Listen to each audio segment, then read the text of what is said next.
Hello, Sergey. Hi, Vladimir. How are you today? I'm good. I'm great. Great, excellent. So, thank you for joining us in this conference, and we are ready to listen your presentation, which sounds very interesting, And especially scary. because scary because security is one of the scariest parts in our lives today. Sure. Yep, stage is yours. Yeah, looks like I should start straight away. All right. Thank you very much. So, good evening, everyone. We have a session. Oh, give me a second. I will mute the second screen because I can hear myself. All right, that's better. All right, so now we have the session called Offensive Azure Security, or for those for those who from UK, Azure Security. My name is Sergey. I will be the presenter for the next 45, 50, whatever minutes. We'll see. Thank you very much, Azure Saturday Belgrade conference, that you having me here.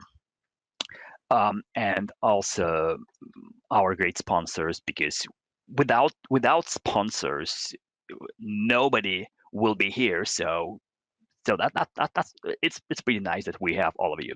All right, so a few words about myself. My name is Sergey.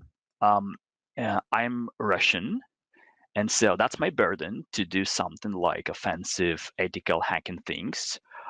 So what I usually do, I do penetration tests and ethical hacking.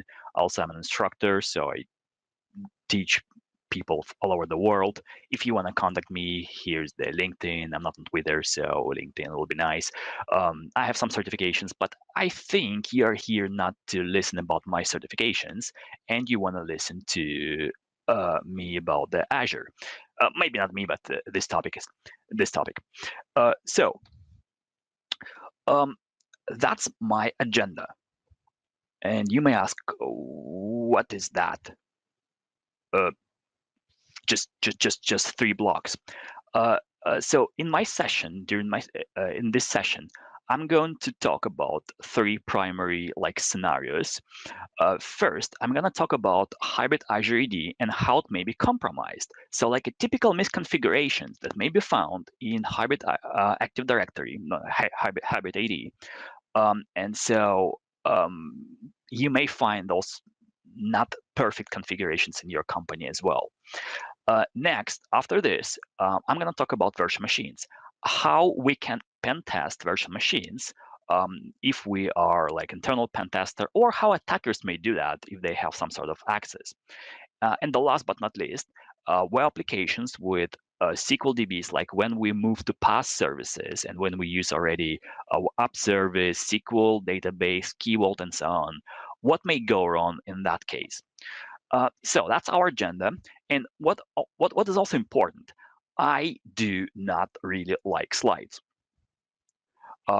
So the whole my session will be built on live demos. I will use slides like a compass to just show you where we are. So I will switch between demo and slides to show you that we finished this pillar, we finished this scenario. Now we switch to another one. But in general, you will see a lot of live demos during the session.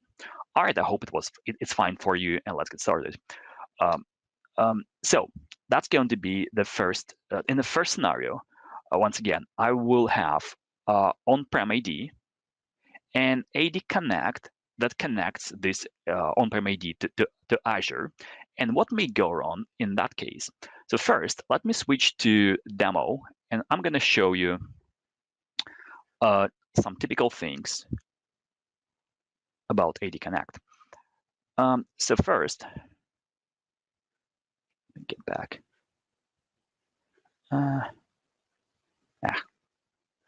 So first, let me run Azure AD Connect.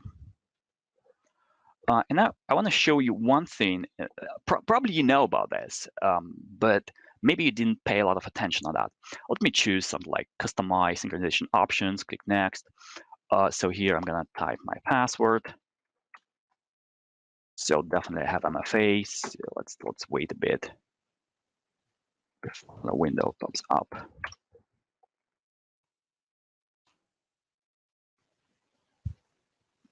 Now it should work. When I configure AD Connect, one of the important things is to connect my tool, AD Connect tool, to my on-prem Active Directory. So on this tab, when you configure AD Connect, you have this tab when you say what is your forest, what is your domain, and so on. So what is important here? When you click Add Directory, you must specify the account that will take accounts from your on-prem ID. So the account that will have access to your on-prem ID. And the most recommended way to do it is to create new AD account automatically. So you will just specify the credentials of Enterprise Admin, and AD Connect will create an account for you. That's the most recommended way, and just feel free to use that. Let me show you when you do this, what will happen on Active Directory side. So on Active Directory side, there will be an account called MSOL something something something. This account.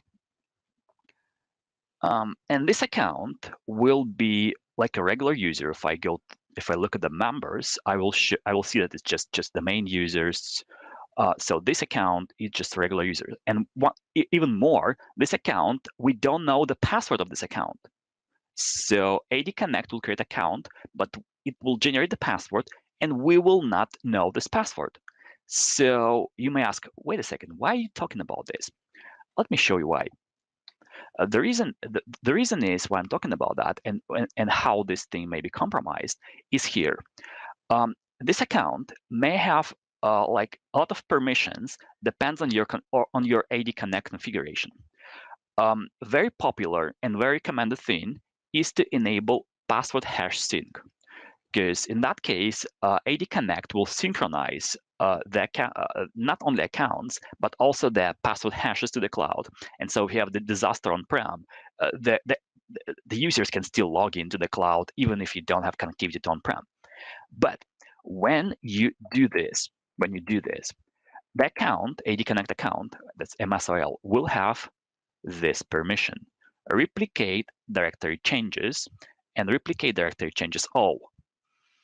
All right, that's pretty interesting, because this permissions usually has this permission usually the main admins have, or the main controllers, but not the regular accounts, not the regular users. So if I enable password hash sync, which is recommended, then the account will have this permission. Let me show you this. If I go to properties of domain and go to security, find the MSL account, and here's the permissions. All right, so now I know this account has permissions to replicate AD. How can I use that if I'm a pen tester or if I'm a not trusted attacker, whatever? So how can I use that? I should know the password of MSOL, and in that case, I can use those permissions, but I don't know the password. So nobody knows the password, right? But if AD Connect use this account, AD Connect somehow must know the password. Let me show you where this password and where the information about this account may be found. If you go to AD Connect server and go to AD Sync folder and data folders, data subfolder, you may find SQL database here. That's for SQL Express, of course. So in this SQL database, if I open this database, let me just do it real quick, and connect to it, I may find the database called AD Sync. And if I open tables, there's a table called Management Agent. So the actual account will be there. All right, let's take a look. If I say select top rows,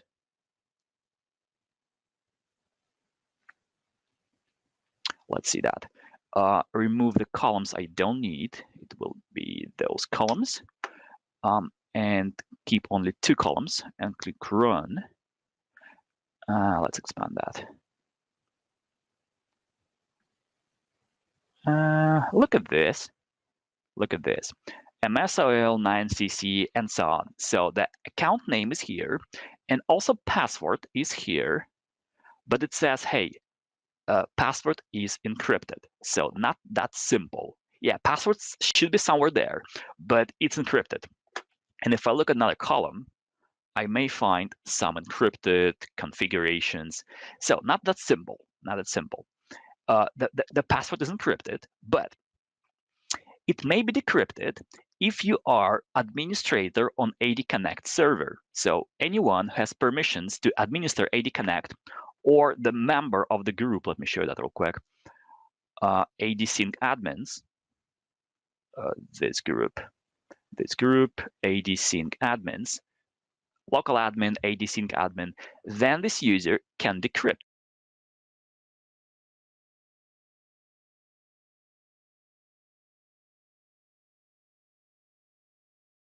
Find the instruction how to do it, but that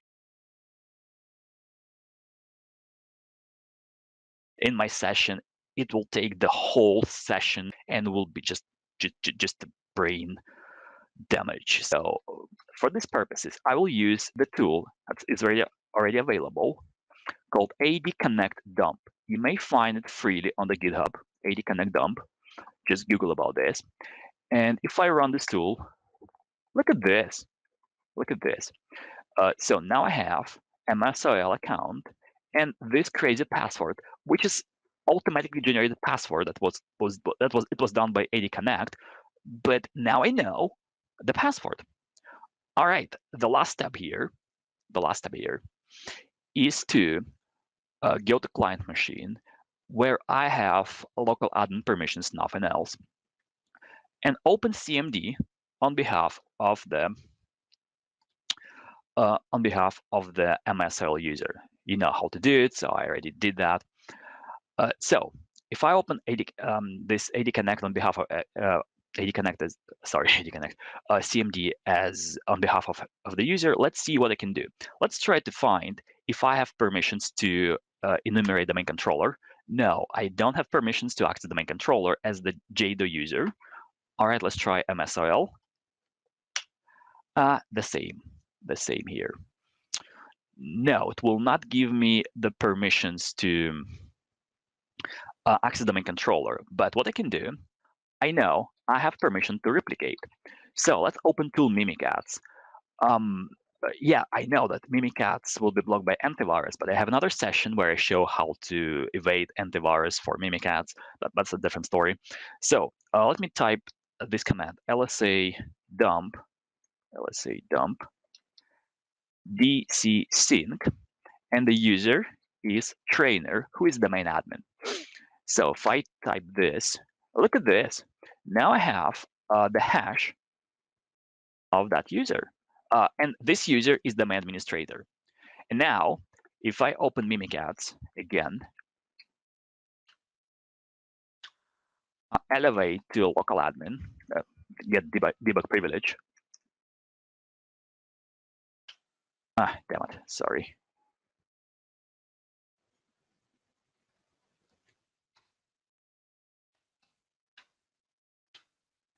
Once again. And here, I want to use command called securelsa pth, which is pass the hash. Then user will be trainer. Domain will be my demo domain controls.com. And hash, that's going to be the value that I found here. All right, let's copy this. Now I have another command prompt. And one last time, click here. And now I have access to a domain controller. And probably it means that I'm a domain admin. So that's how misconfiguration of AD Connect, so when users except domain admin may have access to the AD Connect, that may lead another user, another account to become domain administrator. So I hope that was clear. I hope that was clear.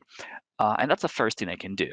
So let me jump quickly back to slides. So now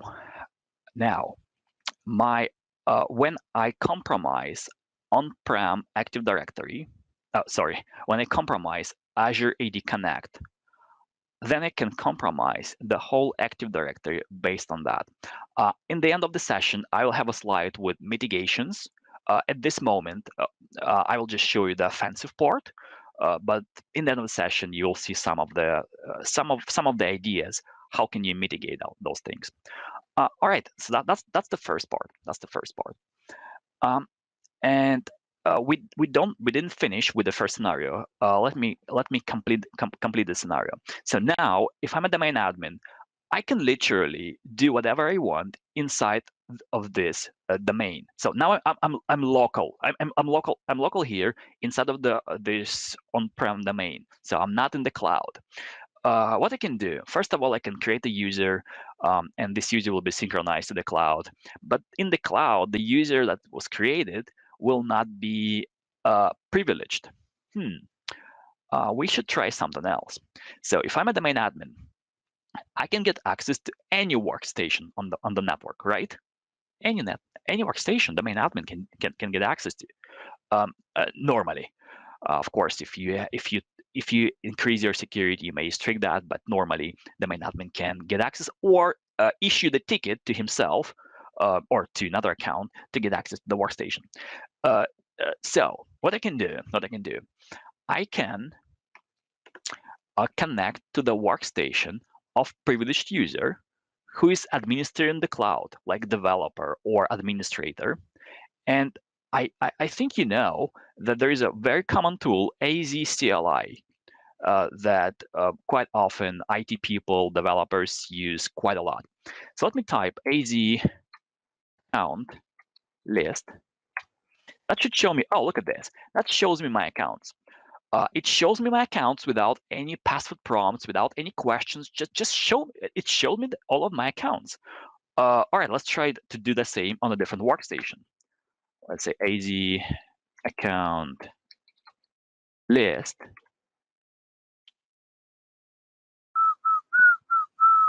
Look at this. It says, hey, you cannot do that. You must authenticate. You must be authenticated first if you want to run this command.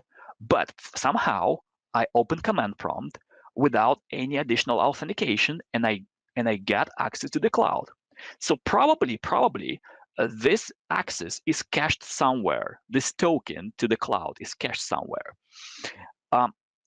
AZCLI is caching this token in my user profile in this subfolder called .azure, or .azure if you wish. So if I have access to any workstation, any profile in this network, if I'm a domain admin, what I can do, I can get access to user profile and take this content of this folder. Let's zip it to speed things up and steal this token. Let's try.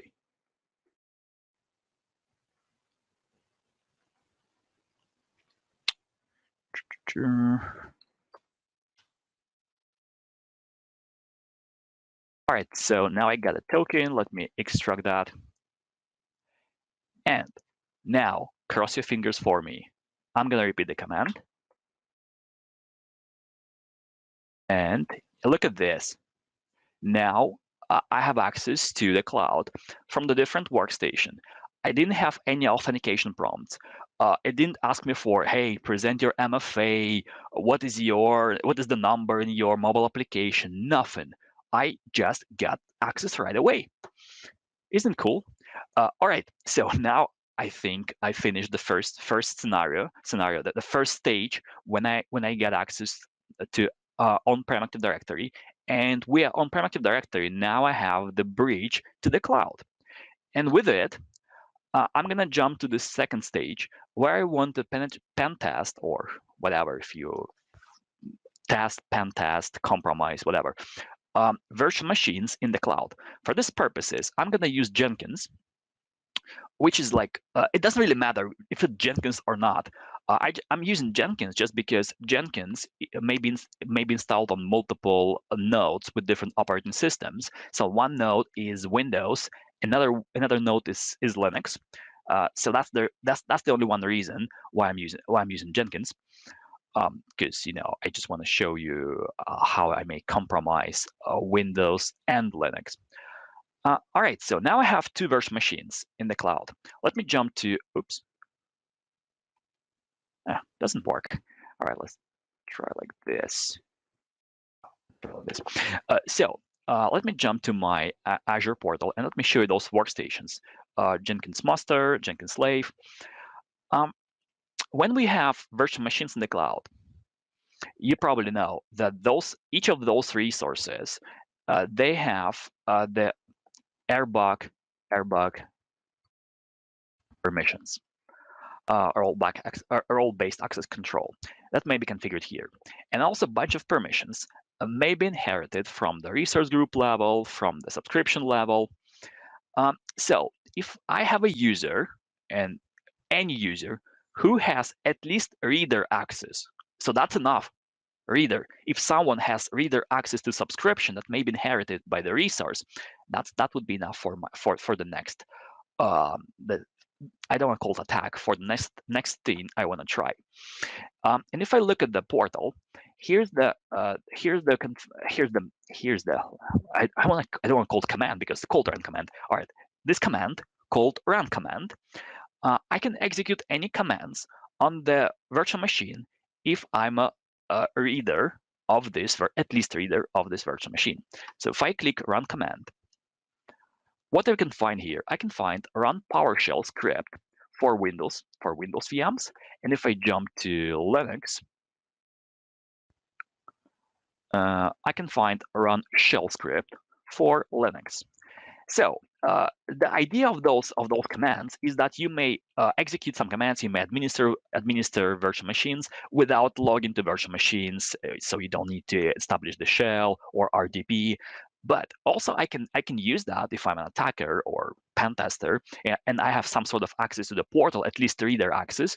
Then I can use it for my purposes to log into virtual machine and also bypass any password prompts. Because for example, if I want to log into this machine, log into the machine. If I want to log into the machine using, for example, SSH or RDP, I must know the username, I must know the password.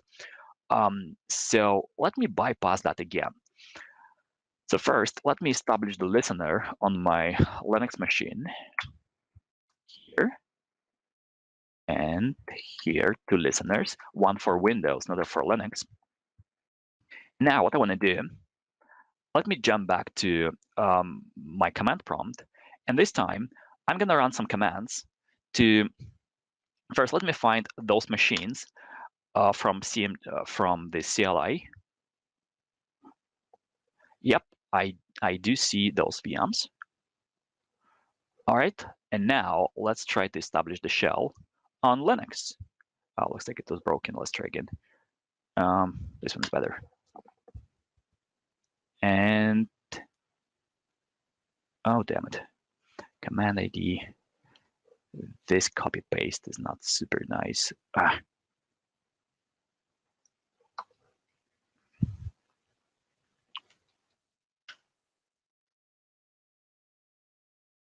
Once again. All right, let's try to copy that manually. This OBS copy not always work as expected. And fingers crossed. Now I want to get a shell from Linux. Come on, give me that. Hopefully, yep, I do. And I'm root there, and now I have full access to this virtual machine. No usernames, no passwords, nothing. I have full access to this VM. Let's go to the root, ls, la, uname -a, whatever. So now I'm a full admin on Linux. Let's try Windows. I need to open another instance. So for Windows, I can download my payload and run that. So hopefully it will not take a lot of time as well. Running. Fingers crossed.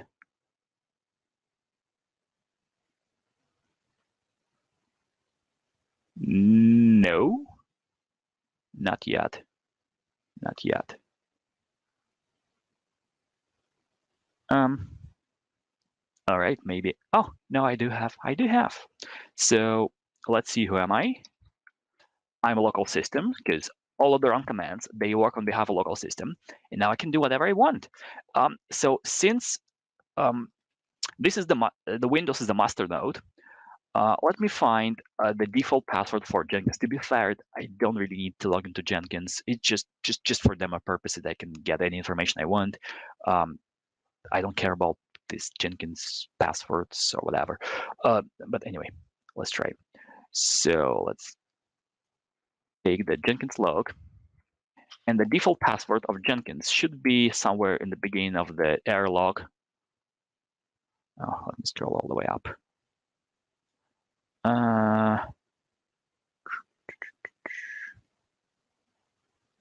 Oh, no, it's not here. I don't see that. Looks like, oh, here we go. Here we go. That's Jenkins log. So now if I take the IP address of this machine, it should have Jenkins published, I guess, port 8080. Yep, admin. And if I get the password, let's try that. And sign in. Yep, I do. To be fair, I don't care if I can log into Jenkins or not. My goal was to show you how can I get into the virtual machine and get information from there. If it's Jenkins or something else, doesn't really matter for me. All right, so now we have, now we have the Windows and Linux machines compromised.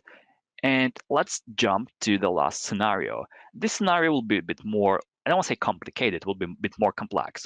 Now I do have the web application on app service. This web application has the database which is hosted on the Azure SQL database. Credentials are not stored on the applications on the application level. Credentials are here on the key vault, and credentials are rotated by function, and also web application is protected with WAF, web application firewall, which is, probably should protect the application from the attacks. What can I do here? How can I get into if I want to compromise all of those things? Where may be the weakest point? The weakest point may be here. It's probably that if you work with Azure and you work with Key Vault credentials, you know that Microsoft recommends to rotate credentials. And for these purposes, they have the template with a function template for this. So that's a screenshot from Microsoft website. And if you find this template, you can go down below and find out like a button deploy and deploy this function with key rotation into your subscription. So the biggest problem that I found, by the way, all of those things I show you, that's from fields. Of course, I haven't seen any companies that have all of those misconfigurations. But if we take one misconfiguration from each company, then I just took that from many companies and combined together to create ideal misconfigured company for the demo. But that's from fields. When we have the function that rotate keys, and we may not have permissions to access Key Vault because quite often Key Vault is configured properly. But the function itself has permission to access Key Vault to rotate key, and someone else. So permissions for functions, not that restrictive like permissions for Key Vaults. Let me show you this. If I jump, oh damn it. If I jump to the portal, let me find first Key Vault, and here's the Key Vault. If I go to secrets, which may be credentials, look at this. It says, hey, you don't have permissions. So you must have permissions if you're not authorized. All right, so I'm not authorized to see the Key Vault. But what I can do, if I go to function applications, and I have the function here, function application that for rotation. If I look at the functions, you may find two functions there. First function is triggered by event grid. Another one triggered by HTTP. I want to use the second one because I can trigger that manually with HTTP request. So let me open the function and go to code.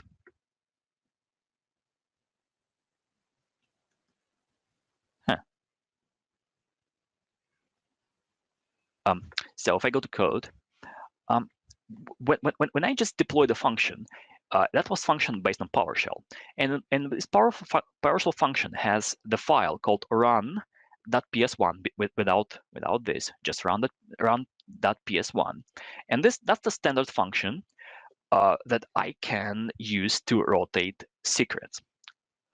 But what I can do, I can modify this function and run it. And in that case, this function may do whatever I want inside of the key vault. Let me show you the best way how can I do that.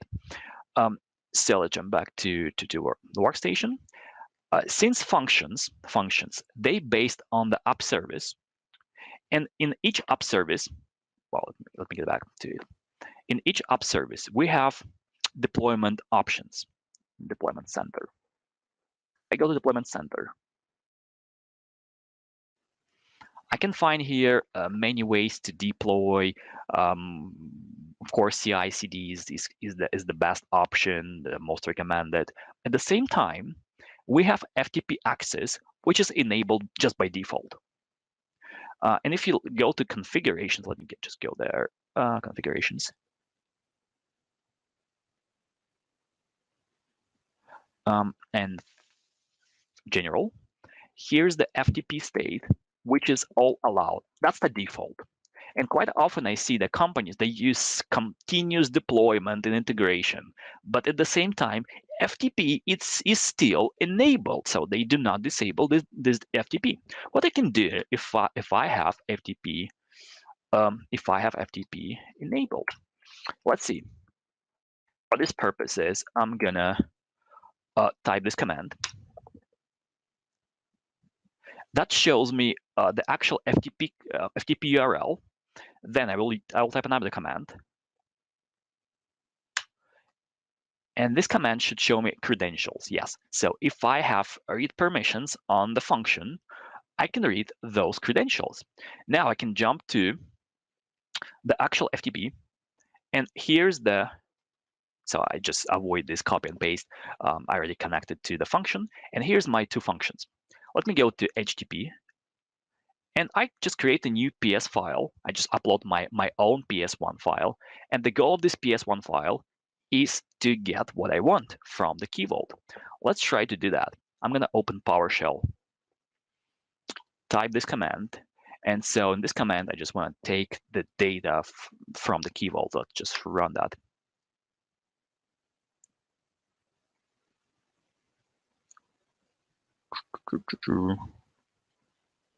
Come on.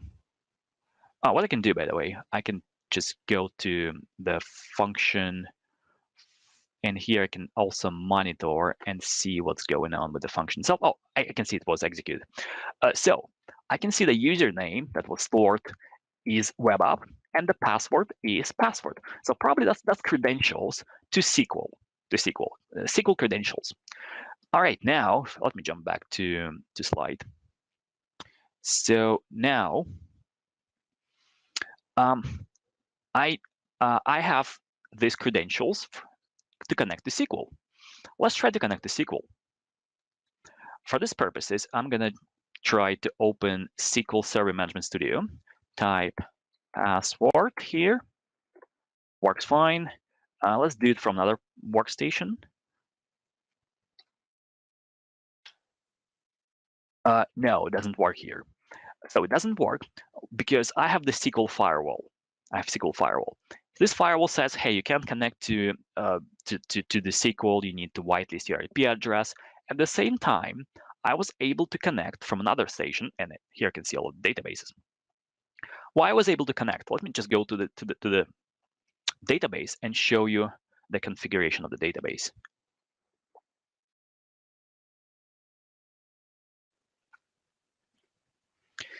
So in this database, I have very, very, very typical misconfiguration. This one. It says allow Azure services and the resources to access this server. What does it mean? So many, I found many companies they thought that that they allow here their Azure resources from their subscription access this server. Not at all. You allow any Azure resource from any subscription, from any country, from any Azure IP address that belongs to Azure, you will allow access to this server. So anyone who knows credentials and just deploy the workstation virtual machine in Azure can have access to the server. So it's very good practice to say no here. Say no. Let's click save. By the way, I also found multiple solutions like the packed solution for Azure when they use the web application and SQL database, and just by default those solutions in the marketplace, they use that option. That's craziness. Not craziness, but not super secure option, because from any Azure IP address you will be able to access the service, the database. All right, so now I restrict this access, but how the web application now can have access to the database? Because now I broke web application. Let's try to say to do something else. Let's say deny public access here. And click save. And now if it says, hey, now you may have access to the database only from from what's called private endpoint. So it's like internal network, virtual network in Azure. I already have it configured, so I don't need to create it. Let me just quickly show you this. So if I go to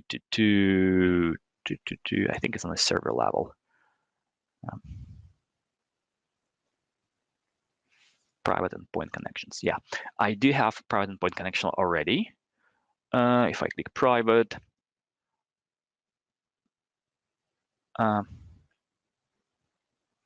properties, I guess. No, somewhere here. Not maybe DNS. No, probably it was just a misconfiguration. If I go back to database, probably it should be somewhere here. Maybe I missed that.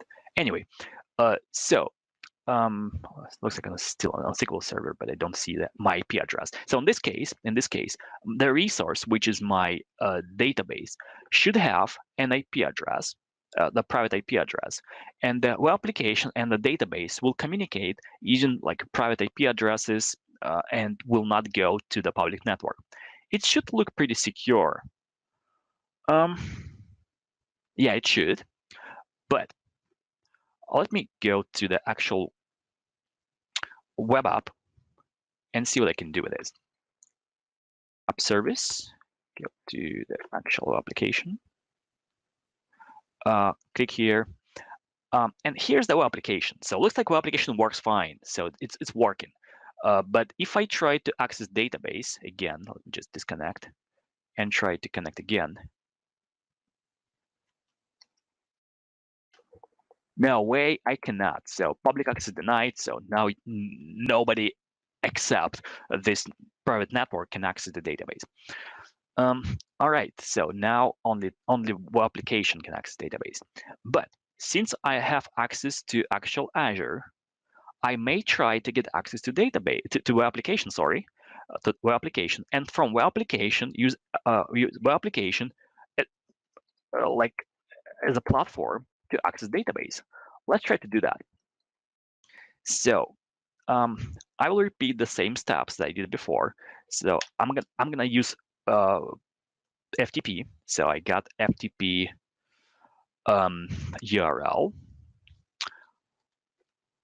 I got credentials. So that's credentials. And now let me jump to the second tab. And that's my web application with this one index page. So what I want to do, I want to upload, and what I can see that's a PHP application. All right, so let me upload my own PHP file. And let's go back to web application / my shell.php. Look at this. Now I execute my PHP code, and since the PHP code executes on the server side, it's Linux, I guess, or Windows. I think it's Linux. Yeah, I think it's Linux. So now I have access to actual root. I mean, to the maybe I'm not root. Let's see. Yeah, it's Linux. I'm a regular user, and I'm an Apache user. But at least I have access to the file system, and I have interactive communications. I can do something interactively from the actual machine, from the web application. This shell is not perfect, to be fair. This shell is not perfect. Let me establish the new shell. What's this? What's this as well? Let me this Python shell.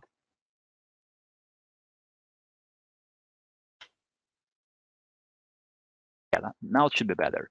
I'm still the same user. I'm still the low privileged user, but now the shell is more interactive because the web shell is not perfect. All right, so now I want to access the database, but the regular Linux machine doesn't have any tools to access database. Of course, we have like a cross-platform tool called MS SQL CLI, I guess. That's the name. Yeah, MS SQL CLI. But the problem is, I must be the local admin on the machine if I want to install this. I mean, I must be root to install that on the Linux machine. I'm not root, so I cannot do it. But there are some tools. There are some tools that may be used without installation. One of those called uSQL. You may find it on the GitHub. If you want to try that, by the way, there's releases here. If you want to try that yourself, and you try that with Azure machines, well, app service, by the way, app service, you should find the older version, because the newest version they require the libraries that not exist on the app service. If you take 7070, that will work. All right, so let me jump back to FTP and upload this uSQL to the machine. Now let's try to access the database. So let's try to connect first. And it looks like I'm connected. So let's try to see the tables. And /g, I can see two tables. First table is like an internal table where the firewall rules are stored, and that's my custom table, registration TBL. All right, let me try to see what's inside of those tables. Let's say this, and now I can see the content of the table. All right, so now I have access to database. Let me jump back to slides. And as you can see here, we got access to actual web application, and we got access to SQL database. But there's one more piece that I add here to the scenario, and you may ask, wait a second, but you didn't show anything about this WAF. Are you going to do it? Yeah, sure. Because I use the path when I have some sort of access to this subscription. But most of the time, the attackers, they will not have this level of access that I had. So they will try to attack your application from outside. And what is possible, the application itself may have some vulnerabilities. That's possible, of course. And if that is the case, then your environment may be compromised if the application is not super accurate. So let me jump back to, oh, damn it. I always forget about this. Let me jump back to my application. It's not here. Oh, yeah, it's here. Now let me, if I just type something like, "Hey, I'm Michael Smith, and my email is me at whatever. Click submit. That's working fine. That's working fine. All right, let's try something else. Just remove all of this. Let's try something different. What if I say, I want to run something like this. So that's called Sql Injection. Let's do it. And look at this. So now I can see that the actual application has an exception. And now I can find, here's the path to the internal path. Here's the table name. SQL version as well, use driver that you use for SQL. So I can have some sort of access. Of course, the different type of errors may be caused, and so with SQL injection, I can also get some sort of access. I can get data from database. Many things may be done with SQL with this SQL injections. All right, let me try to do the same. But when this applications, this web application is protected by app service gateway, application gateway.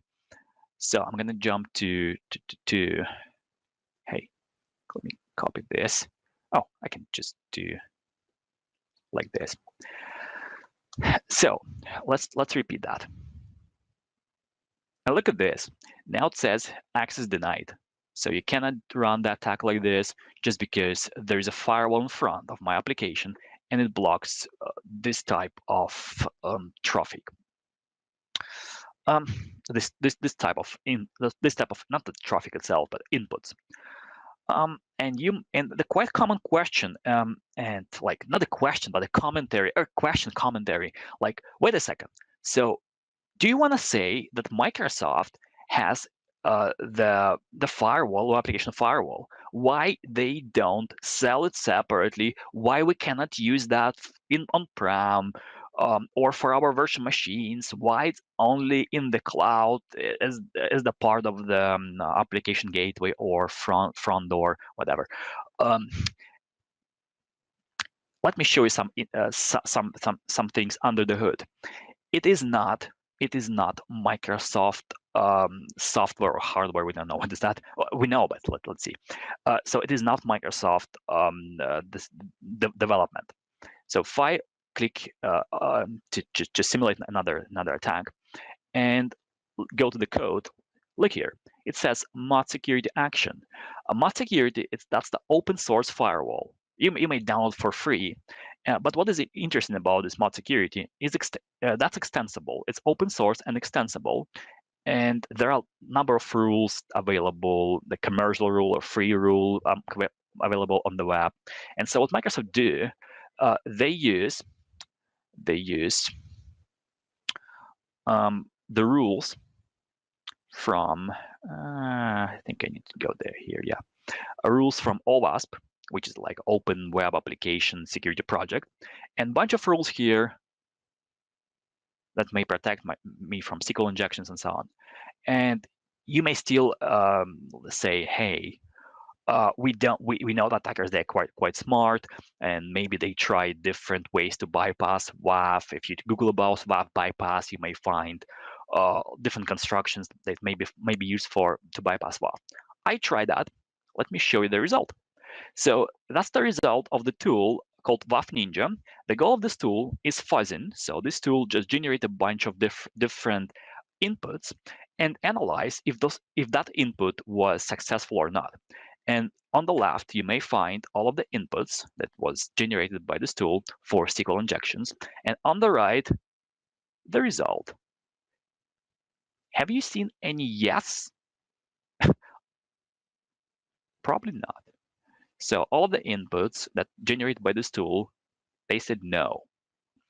There are a number of ways how attackers may try to bypass WAF. For example, they may add commentary, or they may play with the uppercase, lowercase inside of the word. Instead of union, they may try it like this. And also, by the way, they may add a commentary inside of the command, and for the WAF, it may look like a different command, just different signature. But all of this was blocked. So probably you will be pretty well protected if you work with this WAF. So try it yourself. All right, so last slide, almost last slide, last informative slide with mitigations. I know that this session is about offensive things, so that's expected, I guess, that most of the things are about cyber attacks. But let me show you, let me tell you quickly, not show you, tell you quickly, how can you mitigate that? Some advices. Probably you already have your ideas because I showed you how it may be compromised, and you think, okay, I should fix this and this and this. Let me give you some ideas how you may fix that. So first attack I used was compromised AD Forest account from AD Connect. The primary thing here, think about your AD Connect as the main controller. Do not allow server admins, help desk, whatever, anyone except the main admins administer your AD Connect. Because quite often I can see customers, they think like companies, they think like AD Connect is not the main controller, so let's delegate this administration to server admin. No, because this server admin, if he wants, of course, he can become the main admin. Next one, principle of least privileges. That's always the case, so do not allow people to go around and see other and get access to different servers. It's like a continuation of the previous one.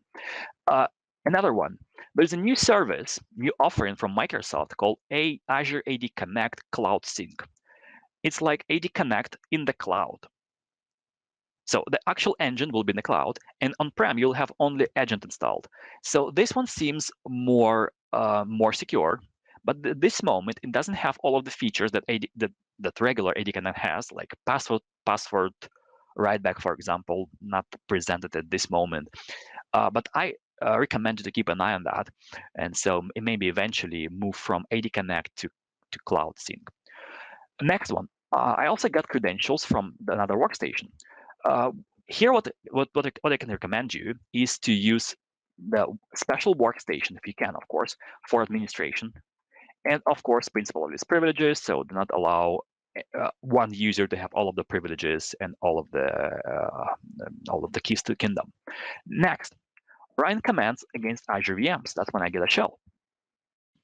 Again, principle of least privileges. Even read permissions, when you just give read permission on the object, may give you some of those, because in our mind we think like, oh, read permission, what's the problem? They can't edit anything, they cannot modify anything. That's safe. No, not here, at least not with virtual machines. Next one, shell upload function modification. Disable this freaking FTP. Probably you don't use that. You have continuous deployment and integration. Disable FTP. Next one, SQL connectivity. Disable allow Azure services and resource access to this server, because any Azure resource, any Azure IP address may have access to this server, and use private links. You saw that maybe also bypass, but it's much harder to do. And finally, web app attacks, and of course, WAF will be the solution. All right, so I have the very last slide. If you have any questions, please let me know. Let me check if there are. I will just say, wow. Great presentation. And I like presentations, especially which are full of demos. And as I said, you scared our audience. So they don't like to ask you something. Maybe you will hack them through their messages. To be fair, that's the reason why I don't share my email address. Nobody wants to send me emails, and that's why I share LinkedIn only. Yeah, definitely great session. Thank you for presentation and a lot of demos. And I hope that next year we will see in person. Hopefully. 2 years later, 3 years, 5 years, we'll see. Okay. Maybe I'll retire. Thank you very much. Thank you. See you. Bye-bye. Bye. Thank you all for that you attend my session. Bye-bye.